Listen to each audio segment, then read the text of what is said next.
Disturbance recorder અને fault recorder વચ્ચેનો તફાવત જણાવો.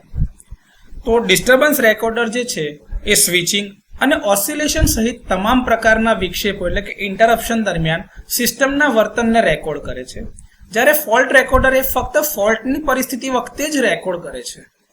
ડિસ્ટર્બન્સ રેકોર્ડર જે છે એ પ્રી ફોલ્ટ, પોસ્ટ ફોલ્ટ અને ડ્યુરિંગ ધી ફોલ્ટ એટલે કે ફોલ્ટ થયો હોય તે વખતના બધા પ્રકારના ડેટા કેપ્ચર કરે છે, જ્યારે ફોલ્ટ રેકોર્ડર સામાન્ય રીતે ફોલ્ટ વખતે જે પરિસ્થિતિ ઉત્પન્ન થાય છે તે જ ડેટા કેપ્ચર કરે છે.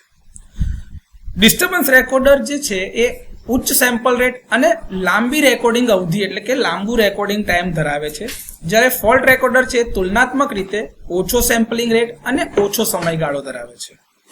ડિસ્ટર્બન્સ રેકોર્ડર વિગતવાર સિસ્ટમ વિશ્લેષણ અને સુરક્ષા કામગીરીના મૂલ્યાંકન માટે વપરાય છે, જ્યારે ફોલ્ટ રેકોર્ડર એ મુખ્યત્વે ફોલ્ટની લોકેશન એટલે કે ફોલ્ટનું સ્થાન અને મૂળભૂત ફોલ્ટ વિશ્લેષણ માટે જ વપરાય છે.